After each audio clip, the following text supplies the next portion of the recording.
Hey y'all, welcome to my channel, Nothing Edited.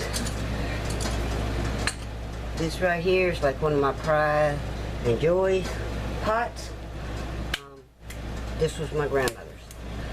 And I'm 58 years old and I never remember a time not seeing this and in her house. And when she passed, my mom got it, then my mom gave it to me.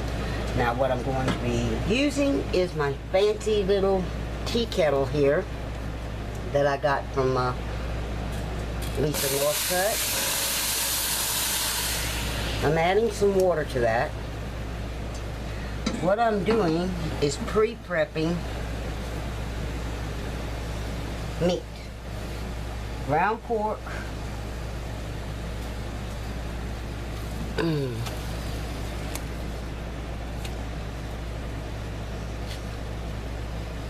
Okay, this is roughly, dadgummit, 4 pounds of pork. Thereabout. I'm taking it off my stove. It's mine. My stove's clean. Break that up a little bit with my hands if I can in that hot water without getting burnt. Okay. That's roughly 4 pounds of ground pork.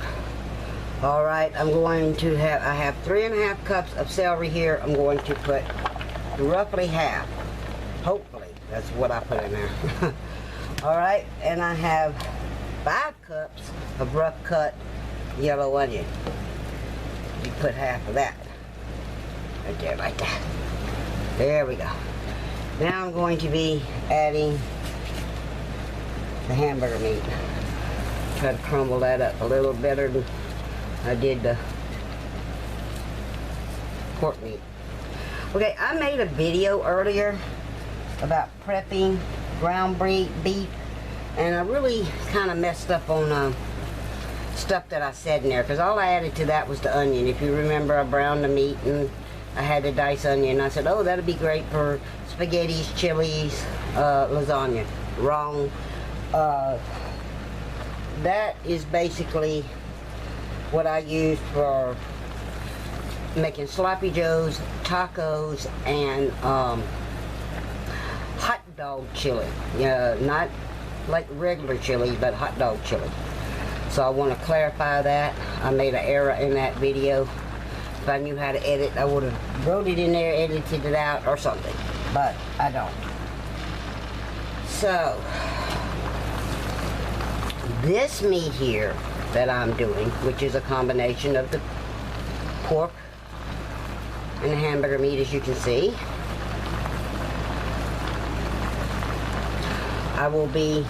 this can be used for spaghetti, chili, lasagnas. I like pre-prepping this stuff. It saves me a lot of time.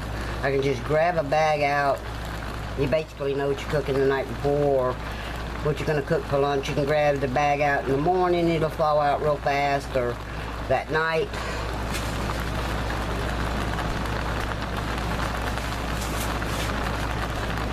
And from there, it's a done deal. And the reason I added the water is I didn't want it to oh yeah, like I always say, if I chopped it, you're going in there. So I'm eating. See that? That's rough cut. Okay? Then these onions, totally rough cut. Y'all are used to seeing the little tiny small ones. Not this time. Alright, now I'm going to just let that kind of simmer for a while. And I have here approximately, it's in liquid, so we're going to say 2 ounces of garlic. I'm going to add a little water to that, because it did not all come out. Anytime I cook chili, spaghetti, lasagna, blah blah blah, anything like that, spaghetti sauce, I'm going to add more garlic to it anyway. Y'all know I have a garlic fetish. So, okay. Now, this will be done in a different fashion than I did the other one. I will be using my handy dandy little chopper here, but now for some reason this lid only fits one way, so we're going to be figuring out how. Oh my goodness. I did it the first time right. I'm going to leave this on here. I'm going to set a timer for 10 minutes.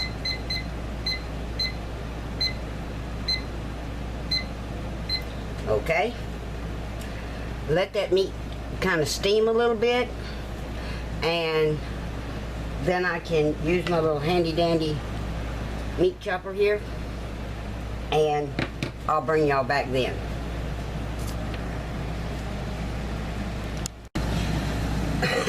Excuse me.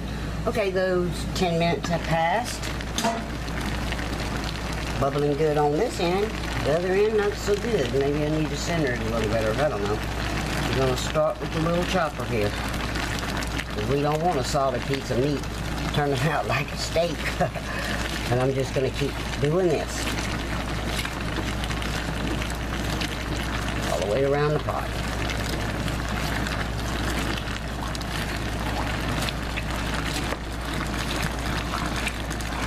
It's already starting to crumble. That's what I want. And believe it or not, the onions and celery do help me with the chopping process. I've noticed that the last few times I've added the vegetables with the meat. Okay.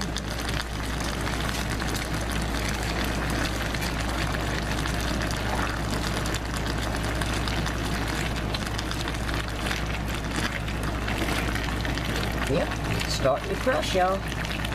See, bring some up. It's going to take a while. Now, this one I'm not going to like open cook like I did the other one. I'm going to, and see my little handy dandy chopper's not full of raw roast meat. Let me get this. I'm gonna reach around here and try to bring some to the top, just to make sure nothing is sticking, and try not to make a mess, y'all. Okay, yeah, that's cooking beautifully. If I bumped the camera, I'm sorry. I'd rather bump the camera than get burnt. Bring that up, and bring this up. There we go. Spread that around a little bit. Just like that. Here we go. Little chopper again. This is chopping up way easier than using it with just meat in it, in my personal opinion. This will take a long time to cool down. I have a very large strainer, but I will have to be like using this little utensil here, pulling it out and straining a little at a time.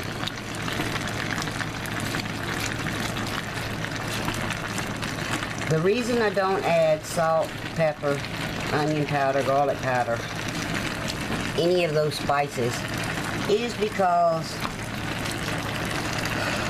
when I go to make the dish I want to make out of this, I don't want it overpowered with those flavors. If I was to make chili, I would toss off a large piece of bell pepper in it. And, yeah, see, it is chopping up, y'all. So, what I think I'm going to do... Uh-oh. Got a mess back here. Ow, that's hot. Oop, yeah. My soda's clean, so yes, I can do just what I just did. Okay. I'm gonna cover it and just let it cook. I'll probably let it go. This time I'll let it go for a good 20 minutes. Come back and use my little chopper on it. And we'll see from there what happens. Don't y'all just love this pot? Oh my God. It's an awesome gumbo pot when you have a lot of people coming over. Jambalaya pot. My grandmother fried some mean chicken up in here, but I guarantee you who's not gonna cook no chicken up in here. And that's me. It's one thing nothing edited cannot do. Fried chicken, I'm not even gonna try it. Okay, I'm gonna reduce the heat down to medium, which I know y'all can't see that, and I'll bring y'all back in 20 minutes. Okay, this is 10 more minutes into it, y'all. I just wanted y'all to see it. Oh yeah, all that fat cooking out of that pork. When I drain it, y'all not gonna believe it, but I'm gonna keep that fat and I'm gonna cook it down till all I have is the grease left. Make me a roux out of it. Now that particular roux, I'll have to cool it down and put it in small containers and freeze it for future gravies. So it won't be a dark roux like I normally make for a gumbo or something. But here we are. So total time so far cooking with a lid on, that's 20 minutes. It's grinding down, and the vegetables are not quite where I want them, so I'm going to add that lid back to it for the additional 9.5 minutes. And I'll bring y'all back.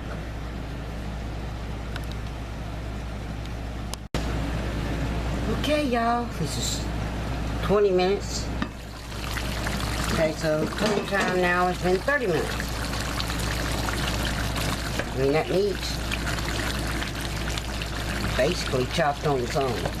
So, I'm gonna set the timer again. I'm not gonna bore y'all with it. But y'all see that meat's chopping up great, fine. So what I'm going to do is cook this, just let the liquid, as much of that liquid cook out as possible, because y'all saw me add the water, which actually in turn helped with the meat grinding up like it is. I learned that little trick on YouTube many years ago. So, I will bring y'all back. I'm going to set a timer for 20 minutes with it open like that, and I'll bring y'all back then.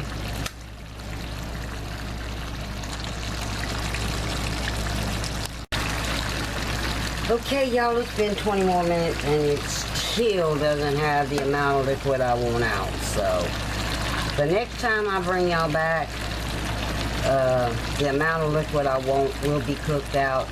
I'll set a timer and let y'all know how much longer it took, because I want as much of that liquid cooked out, because